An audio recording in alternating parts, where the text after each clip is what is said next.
주총 결의사항은 이사회로 위임할 수 없다. 또 반대로. 그 다음에 주총이 이사 보수 결의가 없는 상태에서 퇴임한 이사가 보수 청구가 가능하냐. 예를 들어 3,000주 중 2,000주를 가지고 있는 사실이 있는 이사와 대표이사 간의 보수 퇴직금 약정이 회사에 대해서 효력이 없다는 겁니다. 그래서 결국 주총의 승인을 받아야 된다는 거죠. 그 부분도. 하지만 다음 체크 보면 직원에 대한 상여금 문제는 주총 결의를 거치지 않아도 된다. 아까 오전에 설명한 대로 임원 같은 경우 그런 경우에는 주총 승인 없이도 가능하다. 그래서 다만 이제 이사회 규정으로 이사회 결의를 요하도록 할 수 있다는 거예요. 이거는 앞에서 오전에 설명했던 대로 이사회 규정을 설치하는 이유 중에 하나죠. 그런 부분들이. 그 다음에 예를 들어 특별결의 사항이 있어요. 특별결의 사항은 3분의 1, 3분의 2죠. 그래서 근데 이 특별결의 요건을 주주전원의 동의가 있어야 된다라고 정관해서 할 수 있느냐? 할 수 있다. 그 다음에 그런 특별결의 요건 중에 하나가 예를 들어 최근에 경방필백화점이 그 운영권을 신세계로 넘기는 이게 위임한 거 아시죠? 경방필. 그러한 경우에 특별결의를 요한다는 거예요. 이 경방필백화점이 신세계백화점으로 지금 경영 부분을 위임하는 계약을 맺는데 그런 경우 경방필 그 회사에 주주들의 특별결의를 요한다는 거고요. 그 다음에 자본금을 초과하는 채무를 부담한다 라고 했을 때 이때 주총 특별결의가 필요하냐? 필요하지 않다는 거예요. 자본금 채무 부담 행위 그 자체가 특별결의 사항은 아니다. 그러면 이제 영업용 그 재산의 양도에 있어서 특별결의 요하는 거 이거는 단순한 영업용 재산의 양도는 필요하지 않지만 그 영업의 목적에 드는 그 부분을 처분한다고 했을 때 회사 재산의 전부 또는 그 총체적으로 양도하는 그런 그 성격이 있다고 했을 때는 주총의 특별결의를 요한다는 겁니다. 그래서 그 밑에 보면 사실 폐업을 했어요. 폐업을 항공사가 폐업을 한 상태인데 그 항공기를 한성항공에 판다라고 했을 때 그게 주총결의 특별결의를 요하냐? 요하지 않는다. 이미 폐업한 상태면.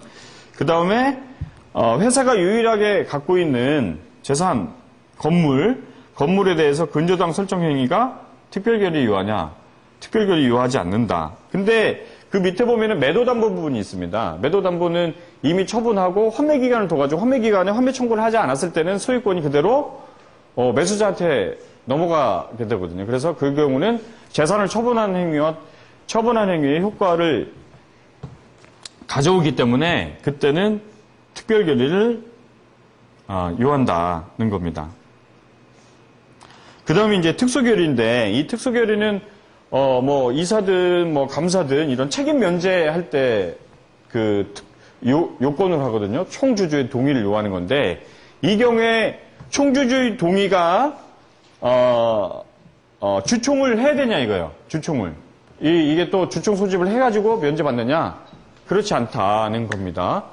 않고 동의서로도 연명 날인해서 서면 연명 날인해도 가능하고 그 다음에 의결권 없는 주식의 경우에도 이때 동의를 받아야 되냐 하는데 이때 받아야 된다는 거예요. 요 책임 면제 부분에 있어서는.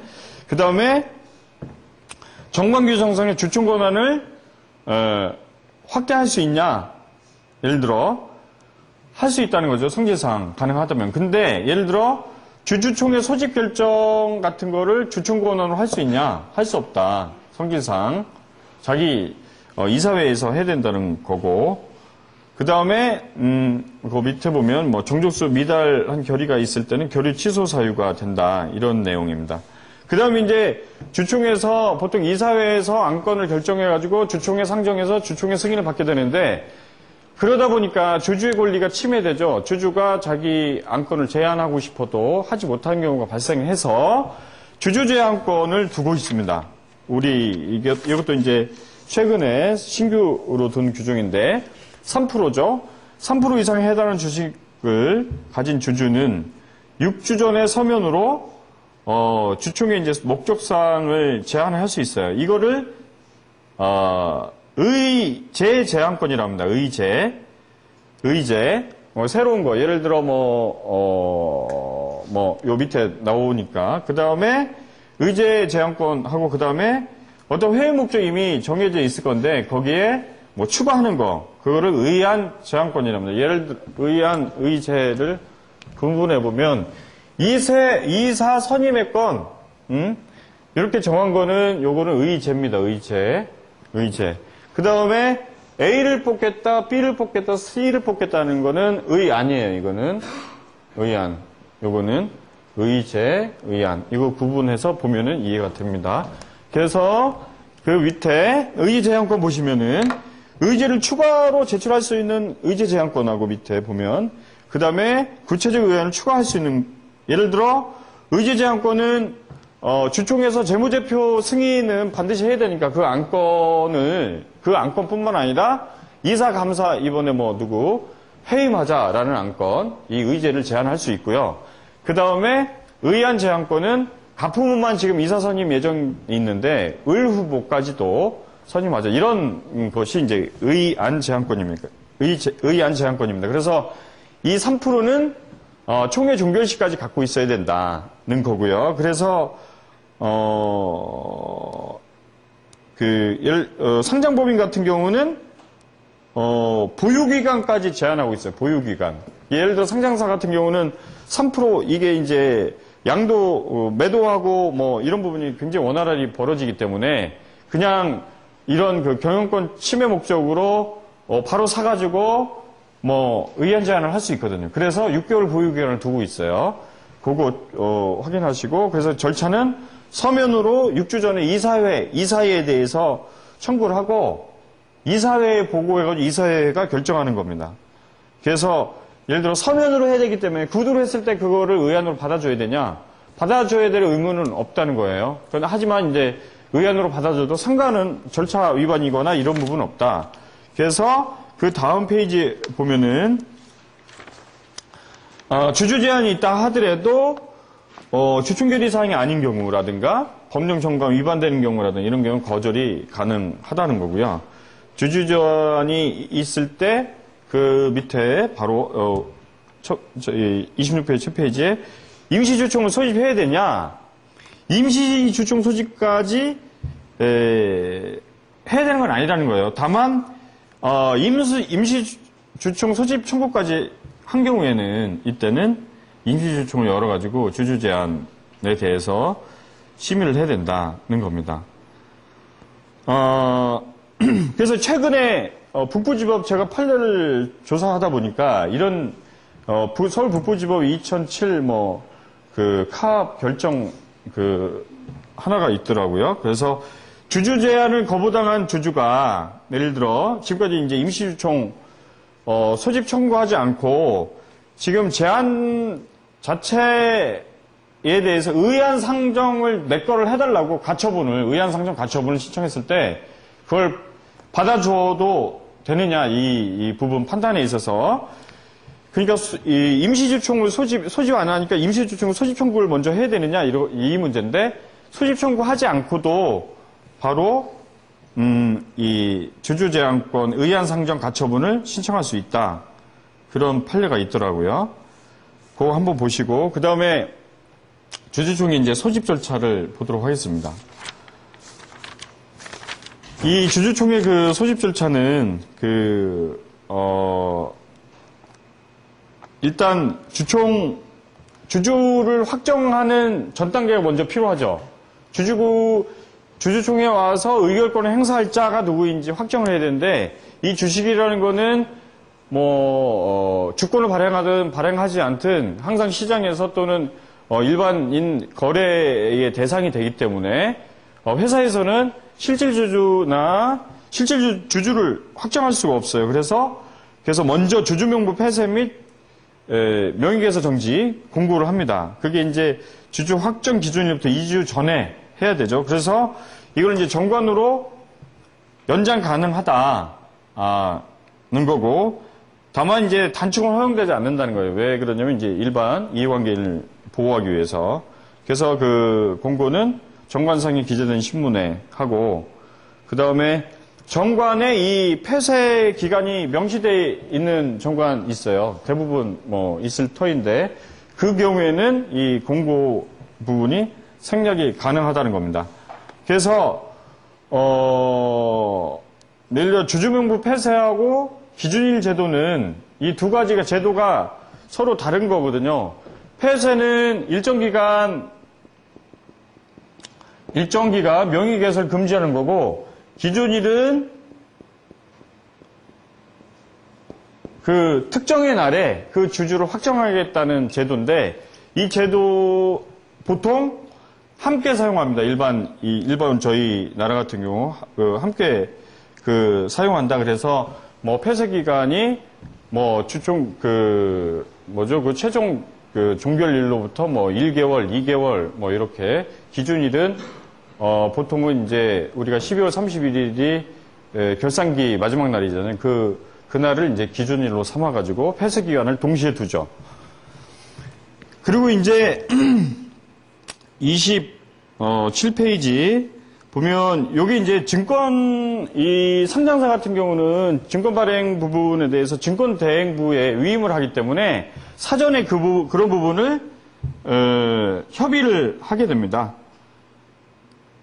사실 그 아까도 얘기했듯이 그 밑에 보면 정관 규정에 이 폐쇄 기간 정말 명시해 놓거든요. 명시해 놓는데도 불구하고 상장사들은 대부분 공고를 해요, 이거는 이제 실무상 이제 고객을 위한 서비스 차원에서 하고 있다. 그래서 주주명부 폐쇄 기간은 3개월을 초과하지 못한다고 이제 상법상 규정돼 있고, 그 기간이, 폐쇄 기간이 뭐 1일이어야 되냐, 2일이나 3일이어야 되냐, 이런 부분은 제한되지 않고 있습니다. 그래서 회사가 그걸 결정하게 되는 거죠. 그래서 요즘 이제 시세거래 많은 그 회사 같은 경우 10일에서 20일 정도면 보통 충분히 되는 걸로 알고 있고, 요 회사가 원한다면 요 기간도 예를 들어 기준일만 두고 그 폐쇄 기간을 두지 않아도 돼요, 사실. 왜 그러냐면 그건 회사의 요 폐쇄 기간 제도는 주주 확정 문제고, 주주 확정의 문제는 회사의 업무인데 회사의 업무를 덜어주기 위해서 하는 거거든요. 그래서 그 기간은 중요하지 않다. 그래서 지금 뭐 종전에는 폐쇄 기간이 통상 예를 들어 12월 30일 결산기 말이면 뭐 2008년 1월 1일부터 정기 주총일이 3월 30일이면 3월 30일까지 이렇게 했는데, 요즘 이걸 줄이고 있죠. 주식거래가 빈번하니까. 그래서 그걸 줄이는 그 의안을 한번 보겠습니다. 65페이지 한번 보겠습니다. 65페이지.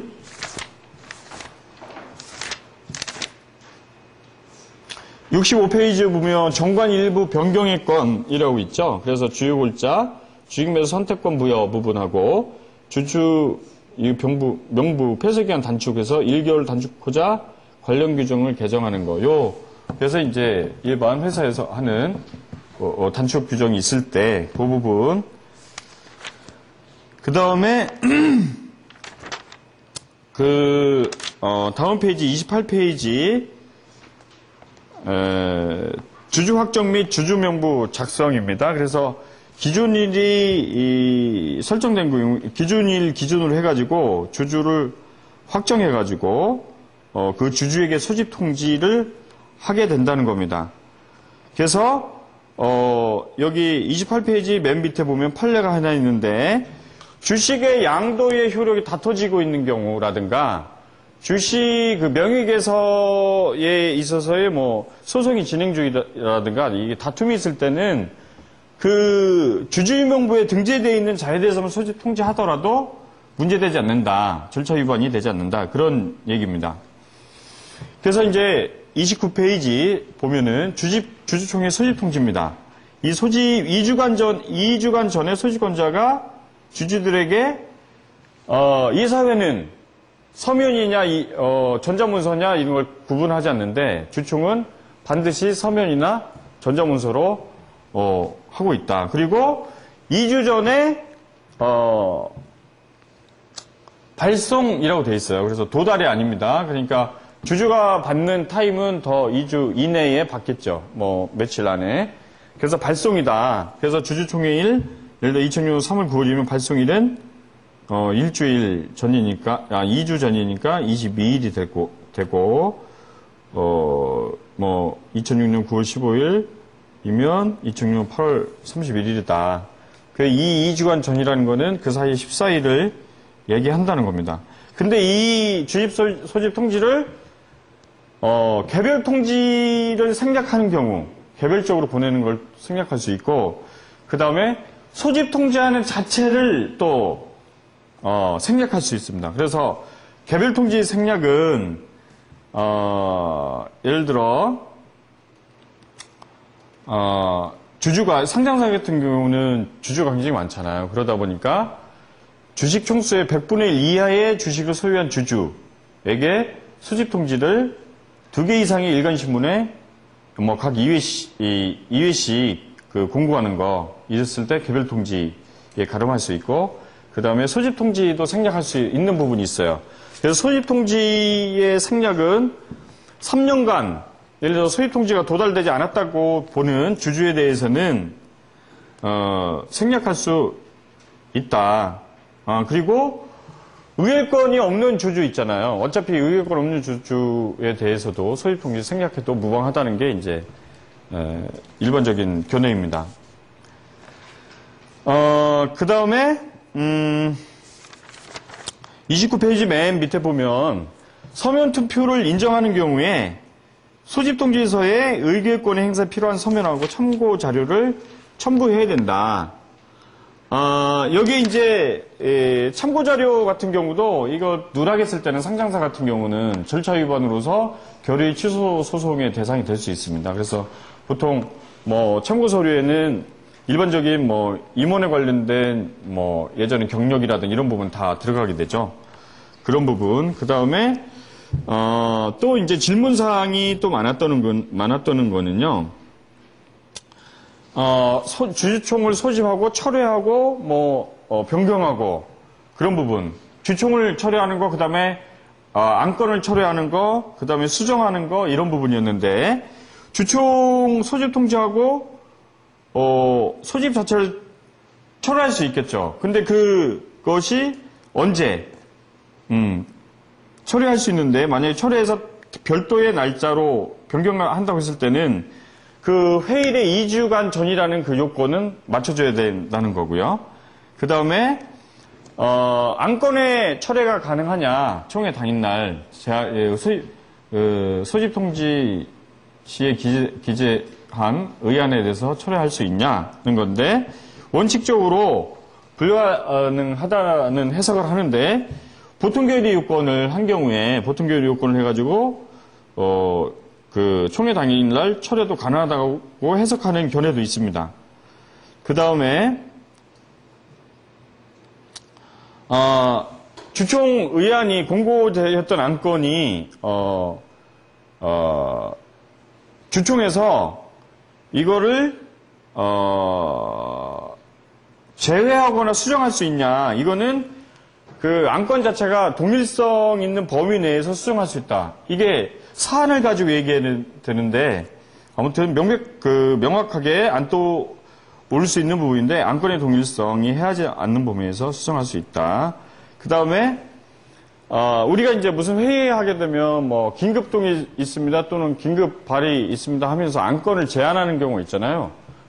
총회 같은 데 가보면 그거는 뭐 예를 들어 주주 전원이 동의했다고 했을 때는 아까 얘기한 대로 전원 출석 그 총회 법리라고 있거든요. 판례가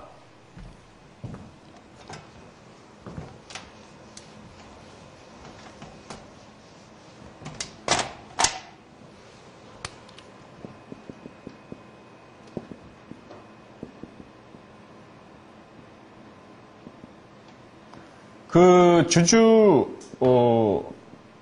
주주 전원이 출석한 총회 같은 경우, 이 경우에는 상관이 없다는 겁니다. 그래서 전원 출석 총회의 법리라는 것은 판례가 인정하는 건데 절차가 위배됐다 하더라도 주주 전원이 참석해서 진행한 주주총회의 안건이나 기타 사항에 대해서는 유효하다는 것이 이제 전원 출석 총회의 법리입니다. 그 다음에 31페이지 보겠습니다. 그 다음에 이제 의장 부분인데요. 의장은 예를 들어 정관의 대표이사가 의장이 된다는 규정을 두고 사고 시에는 예를 들어 전부이사, 상부이사 등등이 된다는 규정을 둘 수 있습니다. 근데 이제 정관으로 주주인 경우에 의장이 될 수 있냐? 주주인 경우에 한해서만 의장이 돼야 된다 규정을 둘 수 있냐? 허용한다는 게 이제 허용한다는 것이 다수설의 견해고요. 그 다음에 정관의 규정상 의장이 누가 되는지 규정하지 않은 경우에 그럼 누가 되냐? 그거는 총회에서 선임한다. 그리고 이 의장이 될 사람이 이제 총회에 참석이 불가능한 때, 이럴 때, 그 다음에 이 전원, 그러니까 예를 들어 후순위 의장 순위도 다 참석하지 않는다. 이랬을 때 어떡하냐? 이랬을 때는 출석주주의 호선. 근데 이제 무슨 다툼이 있거나 이랬을 때는 아까 얘기한 대로 보통결의 요건으로 보통결의 요건만 충족해도 의장 선임을 할 수 있을 겁니다. 의장이 출석을 했는데 의장을 갈아라. 의장이 여러 가지 문제 삼아서 그러한 경우 새로운 의장을 선임해가지고 자기들이 새로운 의장을 선임하고 진행한 경우 어떻겠냐? 예를 들어 그 이유가 정당하다면 그 출석한 주주들의 동의를 구해가지고 동의하에 아까 얘기한 대로 보통 결의를 통해서 의장을 선임했을 때는 문제 삼지 않을 것이지만 그렇지 않은 경우에는 결의 취소 사유다라고 해석하고 있습니다. 그 다음에 아까 언급한 대로 소수주주가 소집한 경우 정관 규정에 따라서 의장을 선임하는 것이 아니고 예를 들어 정상적인 이사회 결의를 통해서 선임했을 때 정관 규정상의 의장을 선택하는 것이기 때문에 그렇지 아니한 경우에는 총회에서 선임한다는 겁니다. 그 다음에 이제 의사장 부분인데요. 총회를 10시에 하기로 했는데 주주가 10시 반쯤 30분 늦었다고 했을 때 그거를 막을 수 있는 출입 통제할 수 있냐? 주주권은 고유의 권리이기 때문에 침해할 수 없다. 그리고 매년 주주긴 주주인데 매년 상습적으로 난동을 부리는 사람이 있죠. 그 사람에 대해서 미리 사전에 출입 통제할 수 있냐? 안 된다. 그거는 뒤에 나오지만 의장의 그 질서 유지권을 통해서만 할 수 있는 거지 사전에 출석을 참석하지 못하게 할 수는 없다. 요걸 이제 지금 요 내용을 보고 있는 이유는 뭐냐면은 사실 작년인가요? 저작년에 회사에서 저희한테 연락이 왔어요. 주총 그 진행을 대신 해줄 수 있냐? 예를 들어 이런 그 이사회 소집 그 절차 그 부분, 그 다음에 통지하는 부분, 그 다음에 주총 열렸을 때 주총 진행 부분. 그래서 우리가 무슨 기획사냐 그랬는데 지금 보니까 제가 돌이켜 보면은 그런 부분을 함께 같이 진행해서 별도로 비용 청구했어야 되는데 그때 좀 바빠가지고 그래서 여러분들도 아마 그런 고객이 있을 거예요. 예를 들어 조그만 회사 같은 경우, 큰 기업 같은 경우는 대행사 아니면 경영지원팀에서 다 진행하지만 조금 회사 같은 경우 이제 그 몇 명의 주주로 구성되다가 차후에 엔젤 주주가 참여하거나 100명, 50명 이렇게 참여하기 시작하면 그 부분에 대해서 충분한 회사 내 인프라를 갖고 있지 않기 때문에 그런 요구가 있을 거다. 그래서 이런 거 한번 알아두는 것이 좋을 것으로 생각이 됩니다. 그 다음에 요 30페이지 이사감사도 출석하거나 참석하죠. 예를 들어 무슨 보고사항이 있거나 영업보고, 앞으로 사업계획 보고 같은 거 할 때 그 업무 담당자의 설명, 제안 설명이 필요하니까 이사감사도 출석을 하게 되고요.